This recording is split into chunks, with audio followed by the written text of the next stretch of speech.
Hello, everybody, and welcome to the LFC Transfer Room live stream with myself, Willem, Hassan, and Paul. Thank you guys so much for joining us on this Friday evening. Lots of news to get into today, and with Klopp's second to last press conference prior to a Premier League game occurring today, there's a lot of tidbits in that we want to get into as well. But realistically, in the news today that we've had that we're going to be discussing, we have Xavi Simons, who's going to be leaving PSG again this summer.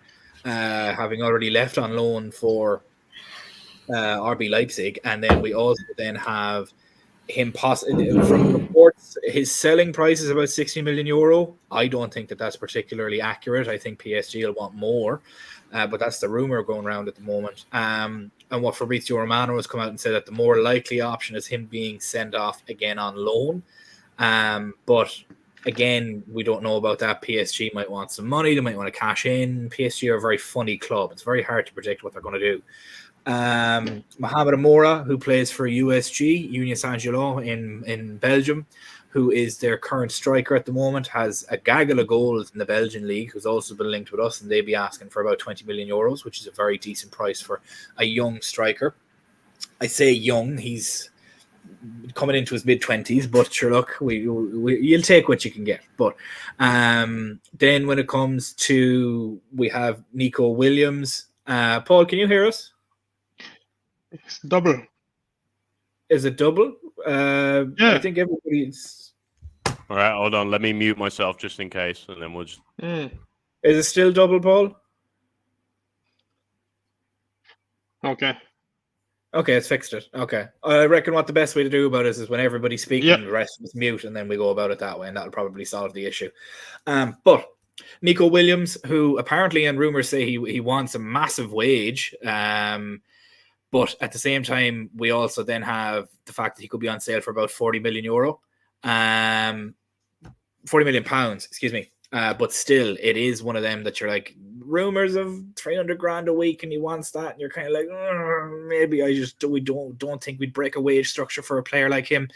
And then also we've news about Wolves that are basically saying we're going to end up having to sell before we can buy. So that would bring the likes of Pedro Neto, Ait Nouri into play, Gomez into play as well, Cunha, that too. There's a lot of players that they could end up trying to cash in on to order to fund their summer window as well, because I think Gary O'Neill would want to bring in a couple of players in there. Not sure who they'll bring in, to be perfectly honest, but Ait Nouri is one that I'd be very interested in myself. But in saying that, Willem, I'll throw it over to yourself first. Before I do that, actually, Jen, thank you so much for your £9.99. It's very much appreciated. Funding our summer transfer window again. We done well last summer getting 4 players, so hopefully this summer we'll see a good gaggle of them as well. And if everybody wouldn't mind as well, we have a lot of people watching on Twitter or X as well. If you haven't done so already, go over to the link in our Twitter bio. You'll see the link to our YouTube channel. Please do come and like and subscribe so that you never miss out on any streams or videos. And you can come get involved in the chat as well with the comments, and make sure that you have your notifications on for all future streams and videos so that you never miss out on any stream or video. We're live every day from 7:30 p.m. UK time, so make sure that nobody misses out on that. But Willem, I will throw it over to yourself first, in that Xavi Simons, PSG are a bit of a funny club in that they have gaggles of young talent and they have money to burn, and it's just a bottomless pit of money with them currently at the moment. And the rumored amount of 60 million euro for a player of Xavi's quality almost seems a little bit too good to be true. Is this a player that Liverpool should be interested in if maybe Slot decides to play a 4-2-3-1? I mean, he's definitely a very good player. I mean, likewise to what you said, I don't understand how PSG at least don't give the guy a preseason to at least see what he can be in their squad, because he could probably actually end up being a very good addition, especially now with obviously Mbappe leaving as well. Barcola and Dembele not necessarily. Dembele being very hot and cold, and Barcola also not really hitting his form. It would almost feel like the integration of Xavi would be a bit easier to go for. I think he's a very good player. I'm not too sure whether he's the player that we need necessarily at the moment. And I'm also, he's a very he's been great at club level in the past 2 years where he's at, for example, but in the national team, still there is quite a lot of doubt sometimes around him with him playing and stuff, and what his level is of how far he can go. To kind of put it more into perspective, like as in Holland, it's kind of where more faith right now would be put into Cody Gakpo leading the front line than necessarily Xavi Simons. And I kind of feel the same for us. I think he's a very good player, but I don't really see necessarily where our need for him is. No, I get that. I think he could be a fantastic right winger because he's played equal games both on the right wing and the left wing for RB Leipzig as it is at the moment. So, Paul, I know you do love your right wingers to be a left footer and your left wingers to be a right footer, and I get that as well, and I understand why. But considering his output is quite literally equal on both sides in an equal sample size either side, is this maybe an exception you could make if we were to purchase him as the heir apparent to Mo Salah? Not for me. Not for me. If we are going to replace Salah, which we will have to do eventually, obviously, I don't want a guy who can play a little right wing, a little left wing, a number 10. I don't want an all-rounder to be my full-time right winger. A player like that is very good to have in the squad, no doubt. Because, every successful Joe Gomez who played that for us at the back, you need to have 1 or 2 players in the middle and 1 or 2 players up front that can, play across the line, etc.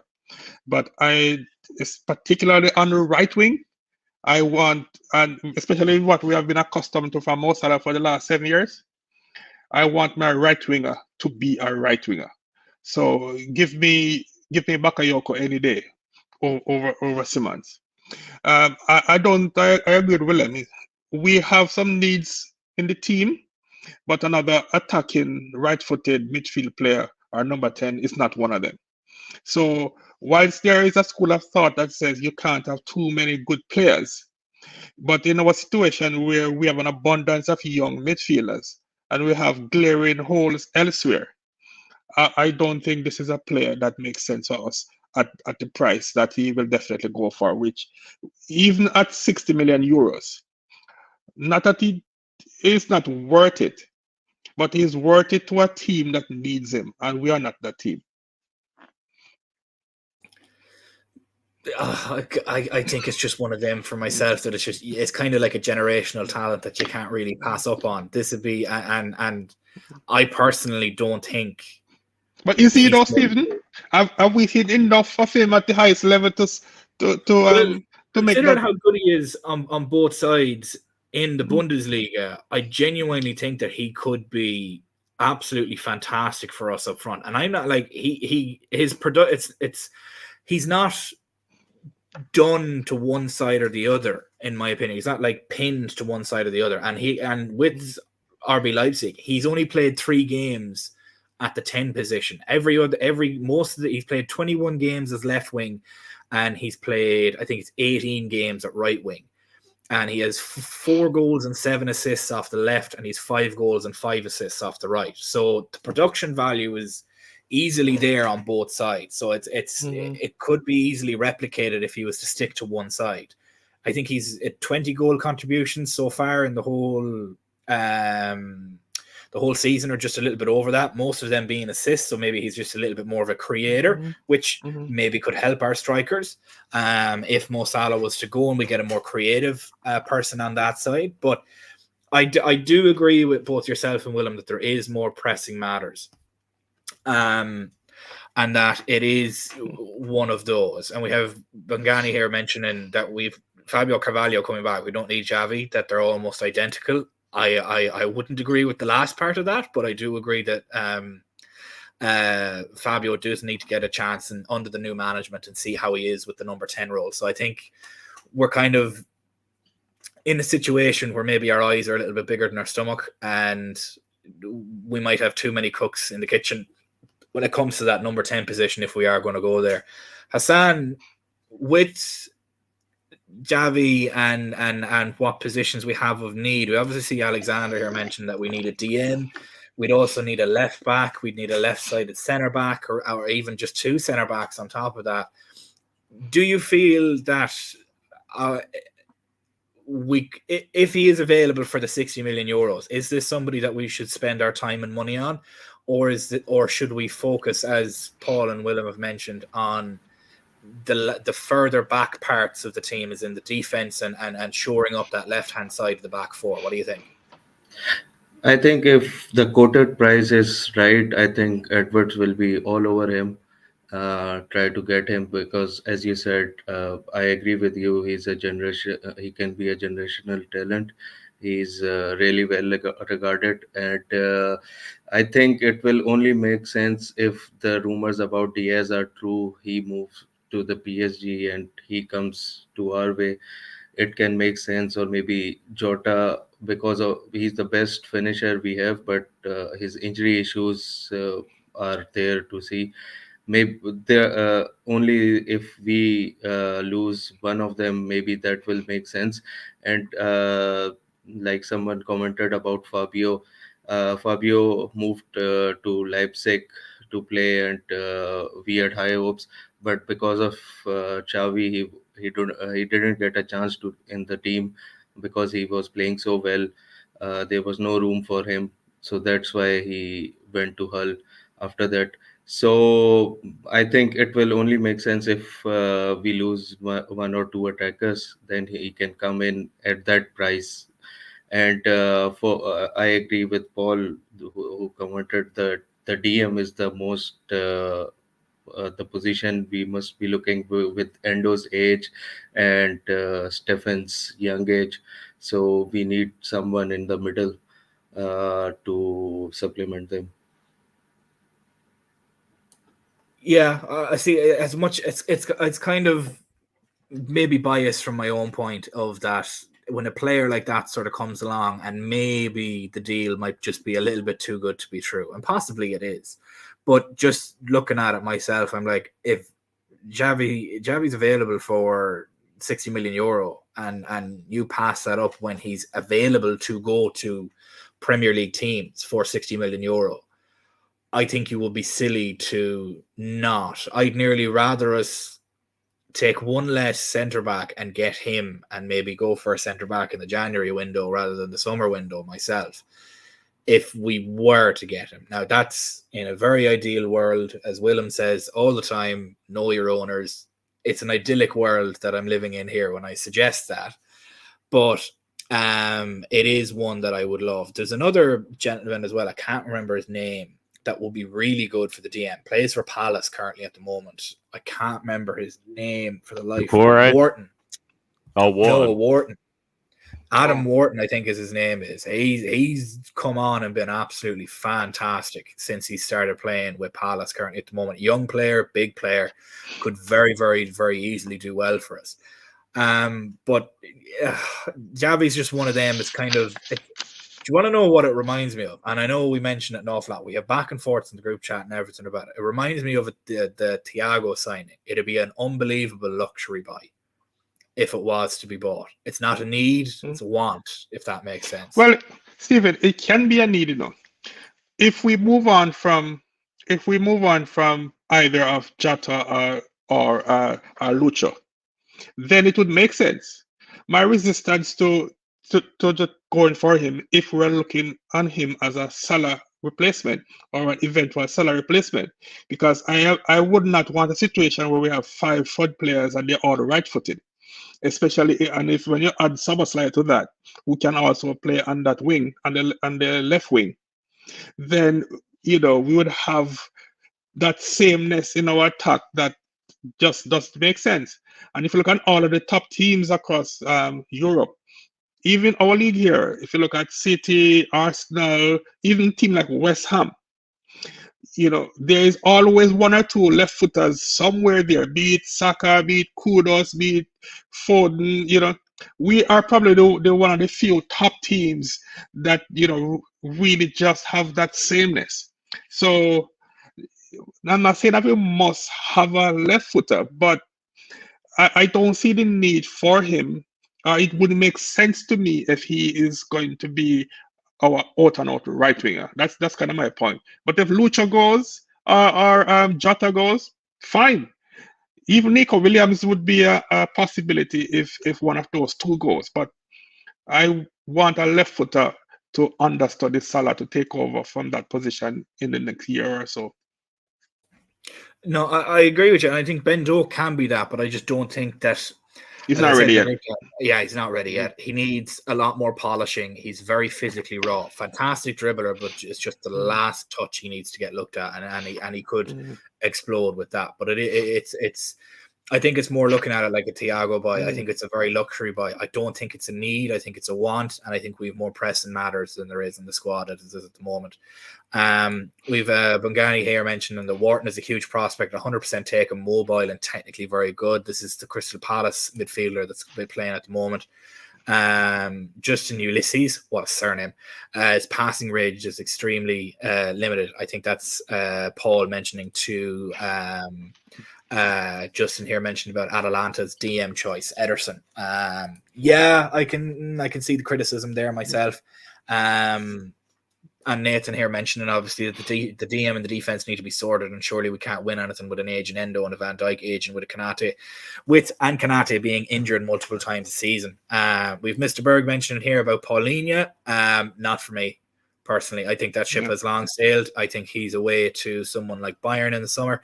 I think, or he's just going to stay at Fulham. I think he's maybe a little bit too old for the profile that we'd be looking for. I think we'd rather somebody of a younger age that we can then build into the squad and then have for the next 5-10 years, rather than somebody that'll only be there for 3 or 4, realistically, especially with somebody like Stefan Bacelic coming through too. Which is why I think, well, even with that argument, you could turn around and say somebody to come in and play there for 2 or 3 years, but for the price that Paulinho would be asking for, no, I wouldn't go. Paul mentioning here Varela or Whiffer. I think Matt Whiffer with Feyenoord is probably the only one that I take from Feyenoord myself, purely because of how important he is to Slot system, and with Slot coming over, it'll be fantastic. Before we move on to the next topic, just please make sure to like and subscribe if you haven't done so already, so that you never miss out on any streams or videos. For anybody watching on Twitter or X at the moment, the link in our bio for our YouTube page is there if you want to come over and join in on the chat there as well. We've had a couple of comments coming in from a few people on Twitter at the moment, but if you really want to get involved, come over and join us on YouTube as well, and you won't be able to miss out on anything, especially if you have your notifications on as well. But Paul, you mentioned Nico Williams, and we'll sort of skip a topic and come back to it because we have Mohamed Amoura there who plays for USG that we'll come back to. But Nico Williams, Paul, looking at about £41 million, and there are rumblings, which has turned off a couple of Premier League teams, including Chelsea and United, of him requesting 300 grand a week. Now, Willem has a good bit of knowledge on this as well, and we'll come to Willem now in a second, purely because he knows what Bilbao players are like and that they only come from the Basque region of Spain and France. We're not saying anything about them, it's just how they are. But Paul, you've lauded him a couple of times, and you've mentioned that just go buy him, get him, and make your case, make your argument now of why Nico Williams should be the choice for our winger position. Well, Nico Williams is the right age profile that we like. He is obviously very talented. And even though he would predominantly be a left winger, and we have quite a few players over there, he is one of those who can play across the front line. He can do some time on the right if needed. So, and he has a release clause, as I think all Spanish players have. So I was more thinking that if we could exchange Lucho for Nico Williams for a net cost of 0. In other words, we sell Lucho for 60 million or whatever we can get for him, and then we just activate Nico Williams' release clause. In my mind, you're basically upgrading and you're getting 4 years younger, and probably a player with a better upside. So that was why I think Nico Williams would be a no-brainer. If we are keeping the front 5 as it is, then it would be tough for me to justify spending 60-70 million on Nico. I think Willem can probably correct me about the release clause. I think it's 60 million euro, I've heard. I'm not sure if that's really accurate. Now, if the story about this 300 grand a week wage demand is true, then there's zero chance that's going to happen because we're not going to pay that kind of money, right? So if that's the case, then we shouldn't even waste time talking about it. But somehow I'm not so sure if that story is accurate again. But I stand corrected. So probably Willem can take over from me. Yeah, if you wouldn't mind, Willem. Obviously, you're well versed in at least Spanish football and Dutch football anyway, with your multiple nationalities and 12 different passports like 007. But just for people that don't know. For people that don't know and people that may be unaware, sort of explain not about all 12 of them, mate. No, but to be honest as well, about the release clause is actually the one bit I have no idea about because I haven't been bothered to look it up, honestly. But that's more because I just don't think we're going to be a target. He's going to be a target for us, but more in the sense from both sides, because I feel that this release clause has been in there probably now for a while because he renewed his contract at Bilbao, I believe, about 1.5 to 2 years ago already. And I just have this feeling, especially with having Jorg last year and the year before that, obviously needing a Mane replacement, having a relatively cheap release clause from what's being reported is probably would have probably been a reason for us to already go for him in the past year or two. The reporting on the salaries is definitely true, but that is due to what you said as well, where they don't spend it, they don't literally have no transfer fees every year. All they have is if they sell someone, which also doesn't happen very often, they get that money coming in, and for the rest, everything that the club generates, they can invest in their youth system and on the salaries of the players. So I think that's also why, I know that's also part of the reason why he's asking for £300,000 a week to leave, is basically because he's already on such a good salary and on such a good wage. And then you got to combine the whole factor, because then you got to combine the factor. Climate is actually not one thing Bilbao has in its favor, because it rains 300 days a year. So that's actually not something that they necessarily have in their benefit, but it's more the food, the lifestyle, the other stuff that comes along with it. Then the fact that they've managed to build up something together from the club. Obviously, Athletic Bilbao has been there for them since they were both little kids, coming into him and his brother in that sense. So I think that's also just a major reason why he would never join us. I just don't see him joining us, along with the fact that we'll not make our wage structure for him. And that is just a combination at the end of the day, which I don't think will make it fit. But there's plenty others to go on. I mean, he's not. I don't think he's necessarily a world beater either. I don't think. I'm not scared if someone else signs him, if you know what I mean. No, I get it. I do. Hassan, there's a comment that's come in here from Twitter saying, Paul, well, it's directed more towards Paul. Paul, my wife is outraged at your suggestion to sell Diaz, and I agree. Despite the personal issues he's had, he's been one of our better players. We need to get a long-term replacement for Salah, and for me, that is Bakayoko. But, Paul, I'll allow you to rebuttal before I jump to Hassan on the question that I'll ask. But you're not saying sell Lucho, and you've never said to sell him. But you've more so said that with the rumours that have come from Barca and from his dad, that if he wants to go, cool, no problem, we'll sell. Just, I'd assume that's what your clarification is. Yeah, absolutely. I think that when you hear all of these rumors persisting, a lot of times there is some truth or there's some reason for it. There might be something to it. And I've already said many times on the stream that I think he's unhappy with his contract. And a move to a Barca or one of those teams would probably mean double in wages for him, because he's on like 55, I think it's £55,000 a week, while everybody else around him in the team is on, well over 100. And also, if the player wants to go, even though we don't want him to go, if a player wants to go, I am not one to force a player to stay, because as one famous NFL coach says, we want participants, not hostages. So I'm not trying to get rid of Lucho. I like him, but if he is not comfortable, if he's not happy, then that may very well affect his performance, which will in turn reduce his value. So in my opinion, we either need to sell him or we need to rework his contract, because we can't be expecting him to give us the kind of performance that we want when he obviously feel that he's so underpaid compared to his peers in the team. I completely agree with you, Paul, to be perfectly honest. It's kind of a similar situation to some other players. Bangani. Paul has always kind of been in the corner fighting for Lucho, saying that it's purely down. And ever since we mentioned about his dad saying that he wanted to go to Barcelona or a Spanish club, Paul has always said it's paper talk. He just wants more money in his contract, and I tend to agree with Paul, to be perfectly honest with you.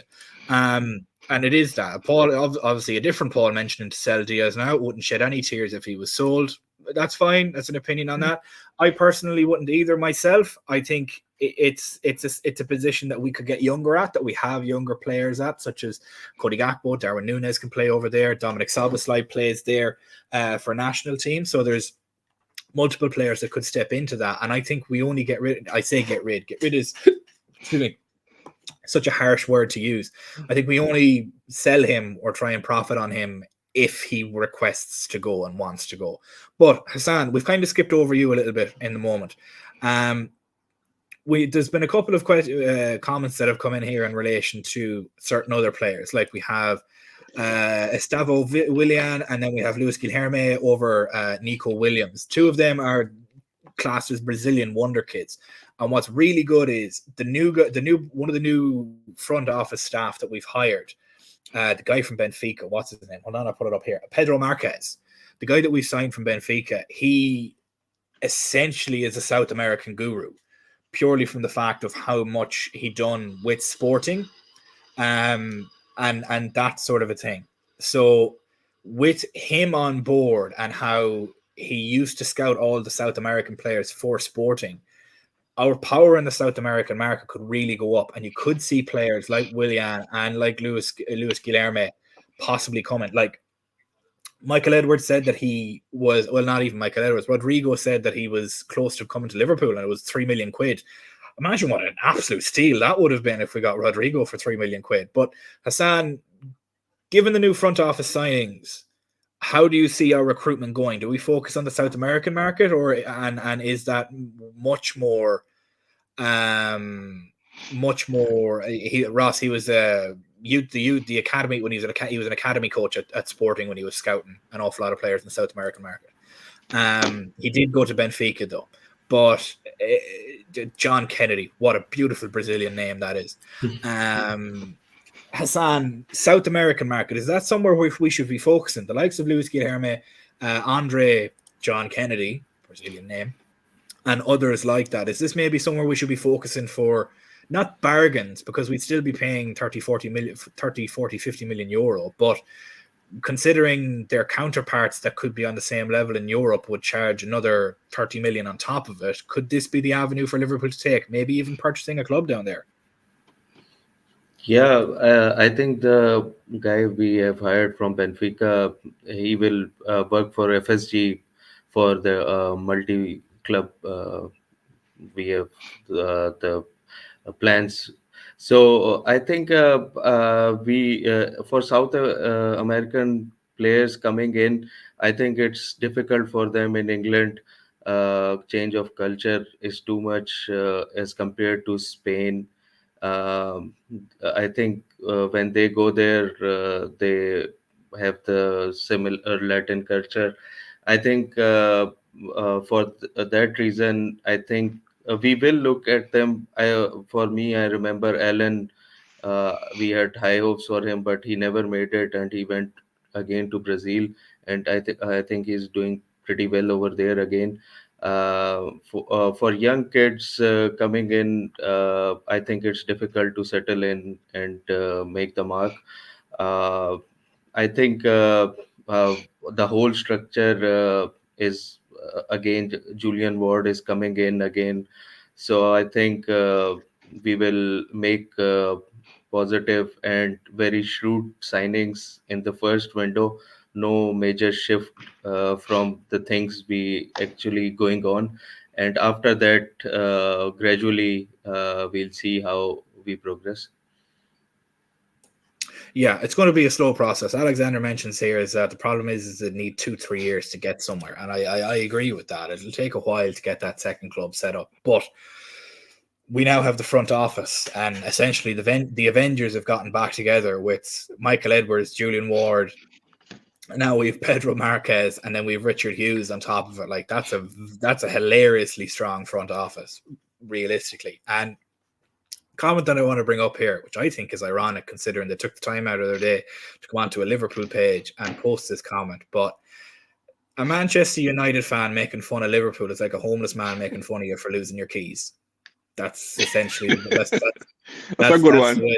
That's the way that I'm going to describe that, lad. You're as close to 17th as you are to 3rd. So let's relax now before you start getting yourself hurt and getting your feelings hurt.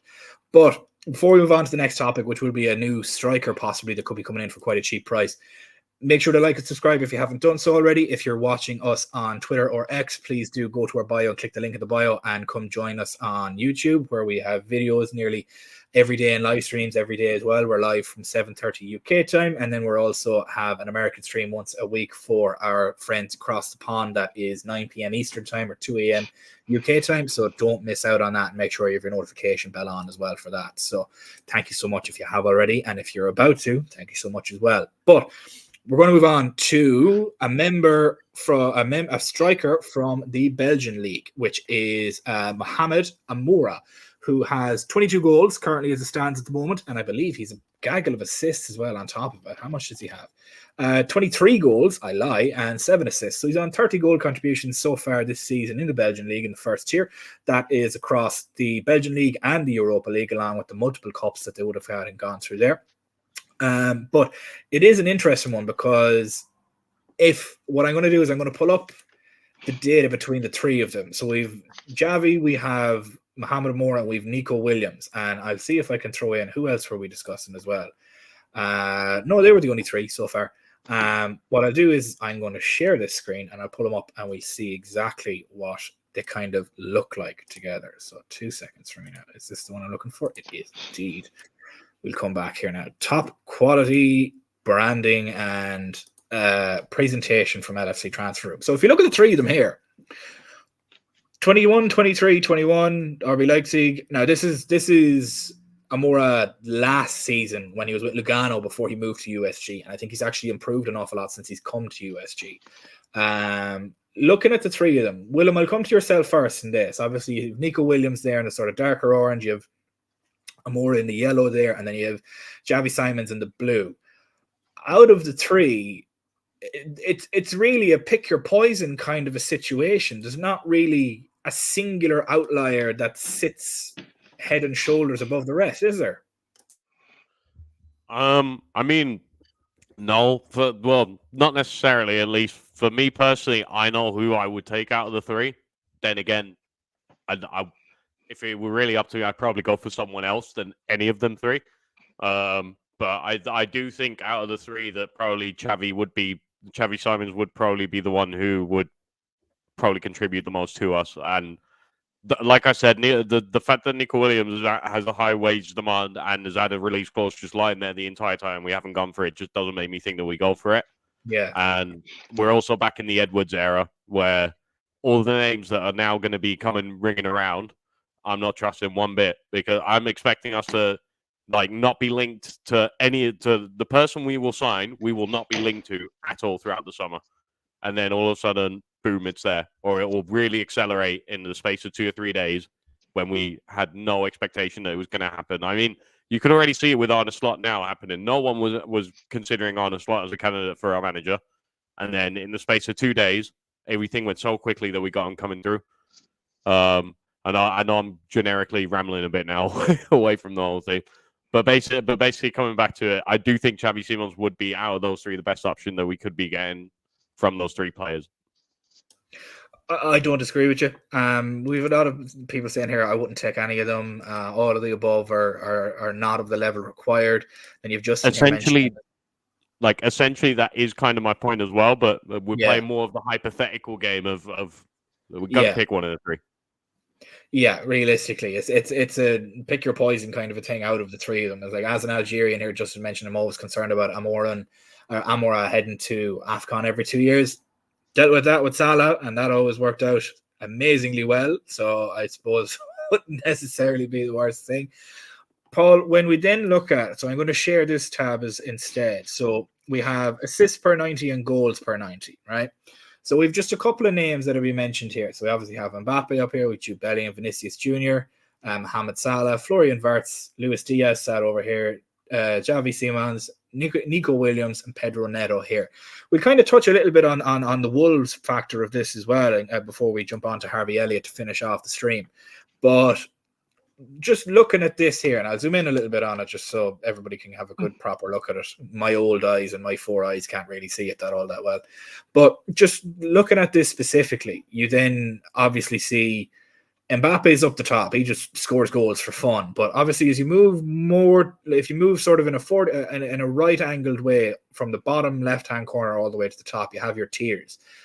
You see Pedro Neto, Nico Williams, Salah, Vinny Jr., Bellingham, Florian Wirtz, and Xavi Simons. Realistically, getting somebody like Pedro Neto, Nico Williams, or Xavi Simons appears to be a massive upgrade on what we currently have at the moment on our left wing, which, as much as it pains me to say, it is Luis Diaz that's down there that isn't necessarily contributing the same way that most of those other wingers could be. Yes, you could say that. But the thing is, when our team is bad, there is so much blame to go around.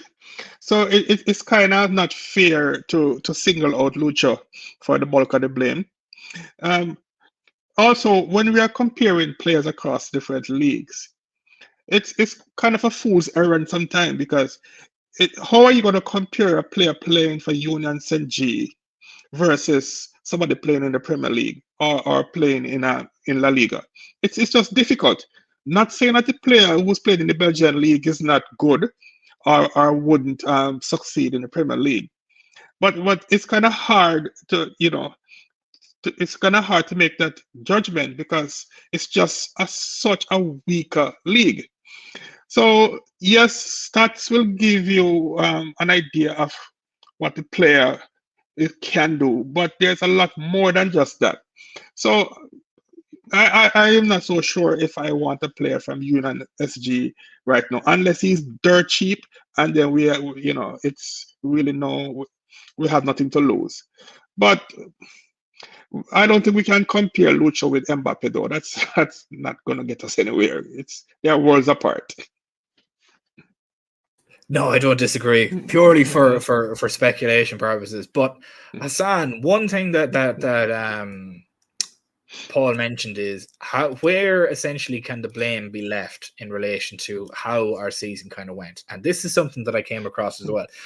Essentially, when you bear it down to how teams perform, it's on goals conceded and goals scored. And if you take one long look at where Liverpool land on this particular chart, we have Liverpool just here, just a smidge behind Man City. So across the bottom line here is goals scored. Across the y-axis here is goals conceded. Obviously, the further you are down towards this bottom corner on the bottom right, the better you are. If you take a look at we've Liverpool, Manchester City, Arsenal, and hilariously, I just put them in here. Feyenoord is here, and we've Sporting here, who are essentially the three managers that were linked, and also my manager that I wanted to, which was Inzaghi, who coaches Inter at the moment. Looking at this here, Paul mentions obviously everyone is to blame for it, but I personally think that the defense is a little bit more to blame than the offense in the latter half of the season anyway, and even maybe the whole way throughout the season. That if we conceded a half a goal less a game, we'd all of a sudden be sat down here below Manchester City on goals conceded and well above Arsenal on goals scored. So from that alone, you'd nearly argue we could have been top of the league if we just tweaked a little bit. Would you be in agreement with that? Or maybe do you think the forwards not finishing was the main problem, that the conceding wasn't the main problem? I agree with you completely. From the start of the season, if you remember, we always considered first, then we had the good luck that we scored eventually, and we won that is how we gained momentum. But after in the second half, it was gone. We we were again conceding goals early for the fun, and we were not able to get back on those few crucial games. That has costed us. This season, the most worrying thing was that as soon as the match starts at 15-20 minutes, we were ready to concede a goal. That after that, our team started to rebuild and get to the paces. Every team, whenever they came to us, they were on fire because they knew we were not at the races at the start of the games. We eventually came into the game.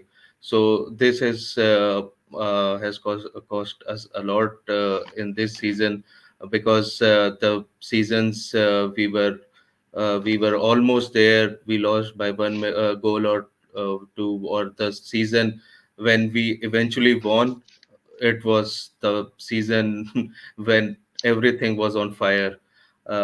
We were scoring for fun. We were not conceding, and for the giant machine, cheating machine, we have to compete against.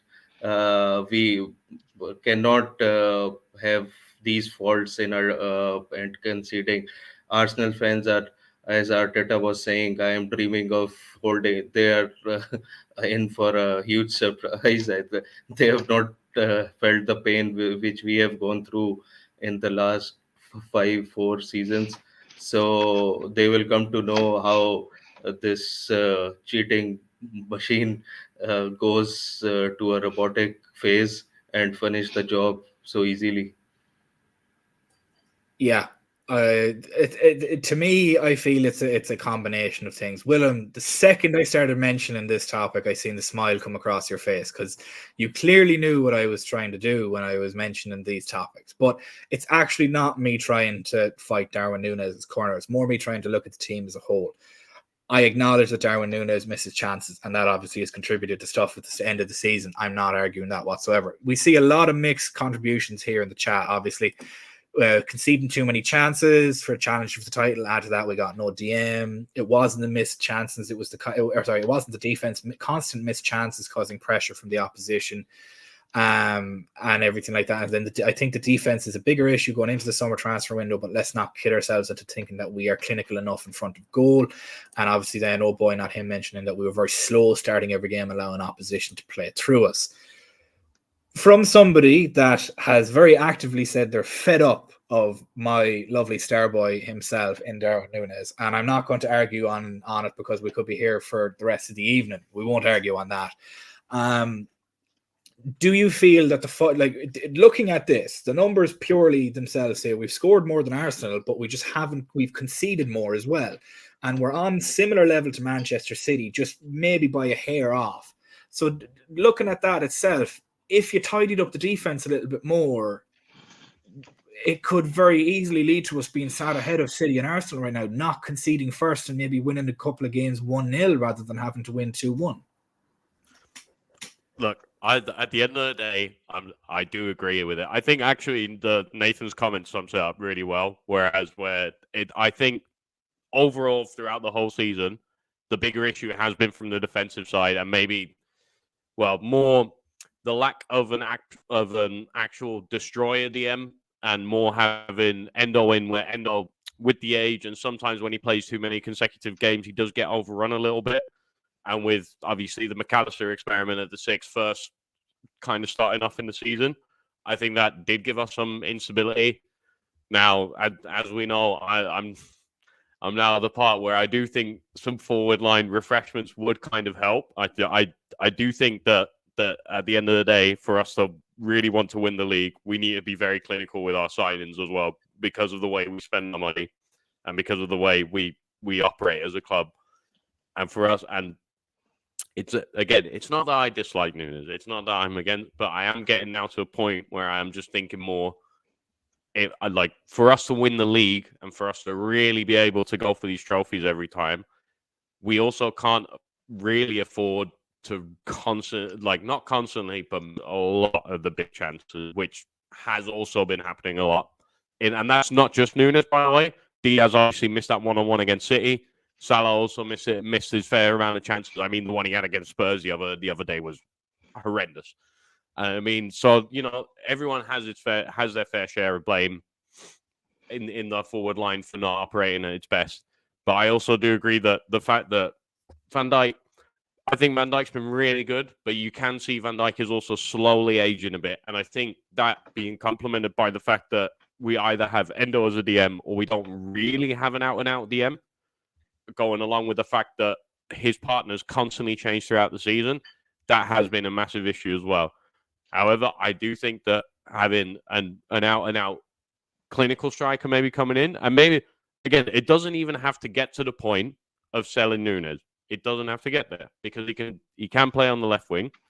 Now, again, if you ask me and what I would do in that moment, my answer would probably be a bit different. But you can still move Núñez to the wing, make him just be a threat, and make him run like a fool down the wing just the entire time. And in the meantime, have someone up front who, to put it bluntly, doesn't miss 33 big chances in a season and misses 13. And I think that is something as well that, kind of balances it both ways. And the bigger issue is in the back, but I think there is also definitely an issue up front that we need to address.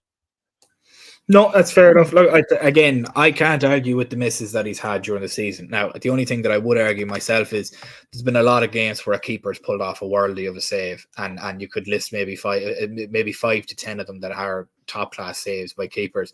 The game against Newcastle, where it was their backup keeper, I can't remember the name of him.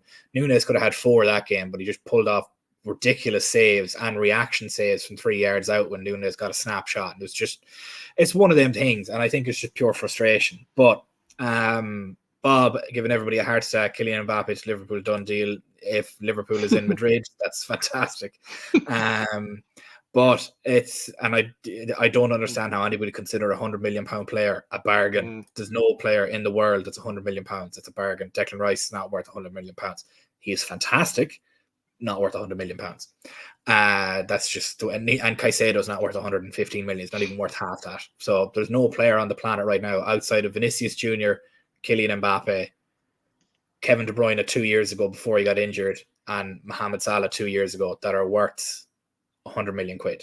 That's just the way that I look at it. I think even Salah now is maybe not worth it, but we might get it, if that makes sense, purely in the inflated market that we're in.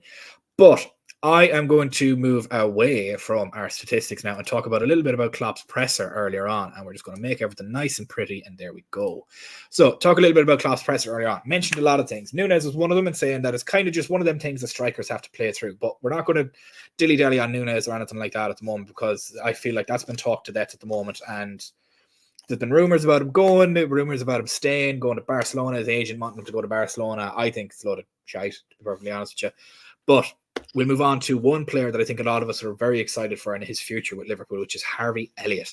And Klopp mentioned in his presser that with sort of the late emergence of Harvey in this latter part of the season, that Klopp has one regret when coaching Liverpool is that he didn't play Harvey enough. Now, Paul, you wanted to bring up this topic before we started the stream, and you said you wanted to have a couple of moments to chat about it. And I think it's well worth chatting about, because how we set up next season could very well determine how Harvey Elliott develops. And I personally think playing a 4-2-3-1 with him as the number 10 creatively in the middle of the midfield would be absolutely fantastic. He would go from strength to strength, barring injury, touch wood.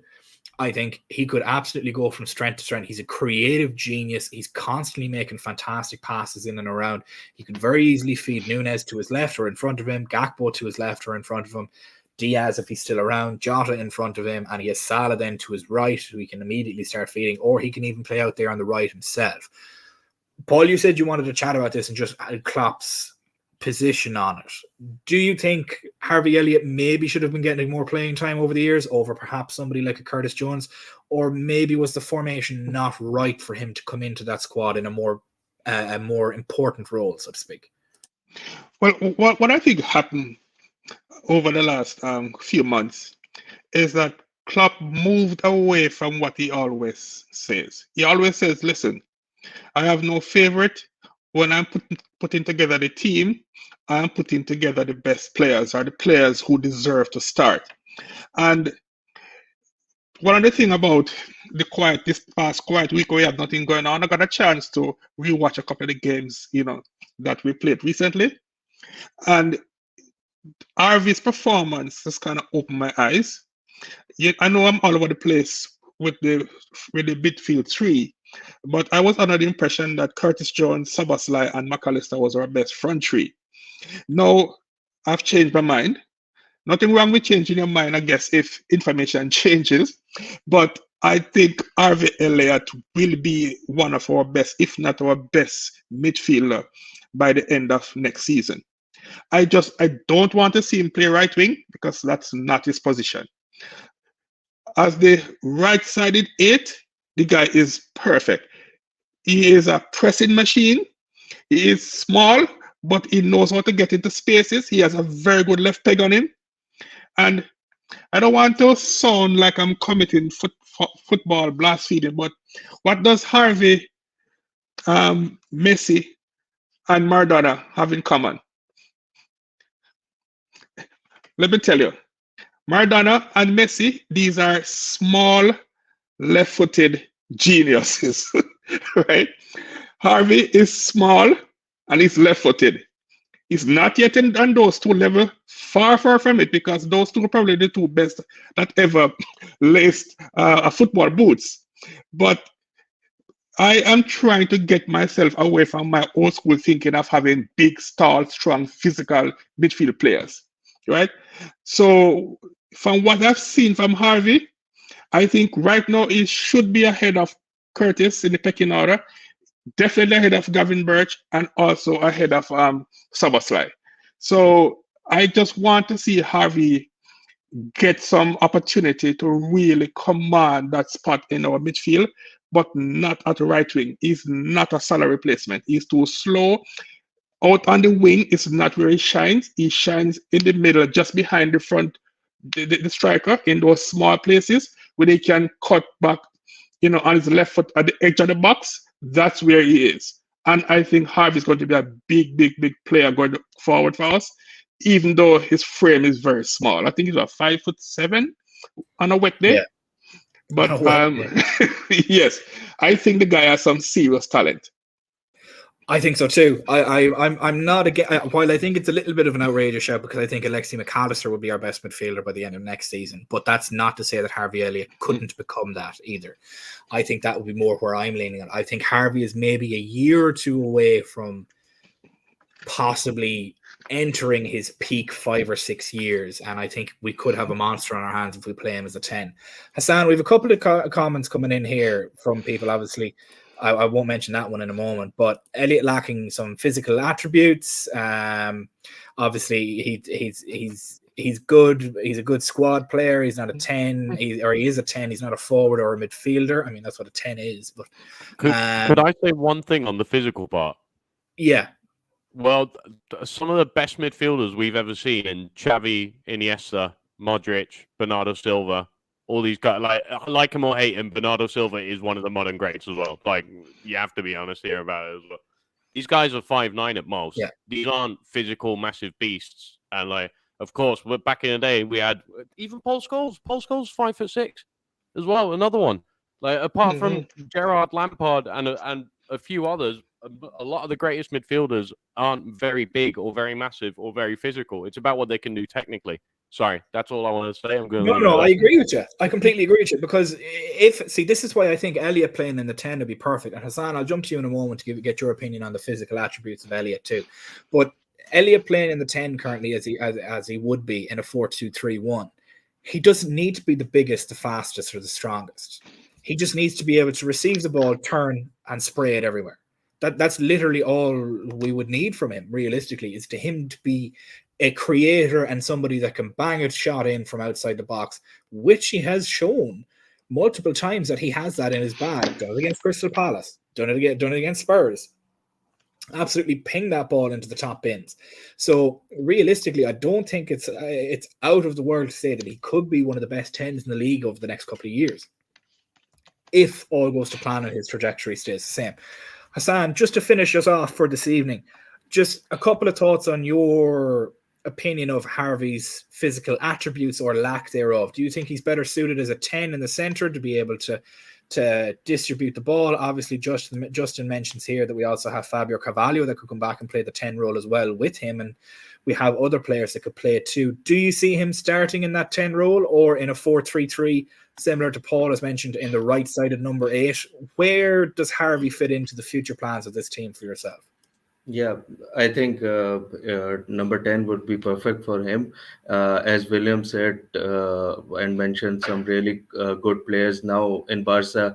The players who they have high hopes are similar, like Pedri, Gavi. They have the similar structure, and as you've seen, the one of the most sought after player and who everybody would want is Florian Wirtz.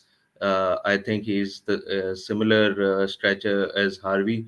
I think he playing on a similar role to Wirtz would be really, really fantastic for us. And as you said, for him, is just to get the ball and spray towards him. He's playing his best football when he knows the right side is covered with Trent and Salah, so he can come easily in the center and he can play ball. And I think, as Sturridge said, he told him that he should strike more often, and we have seen that he can strike the ball beautifully and score brilliant goals. So I think, and if you guys have seen the round table, he was gone after Chelsea. He was playing amateur and part time, and Fulham saw him, and he knew his weakness. It was his speed and physical attribute.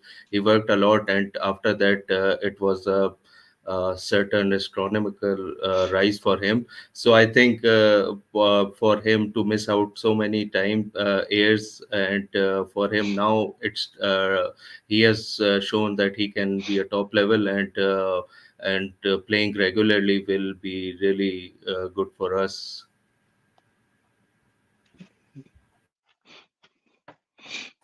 Sorry, I had myself on mute there. I'm looking at stuff here currently at the moment. Arne Slot has been announced as Liverpool manager.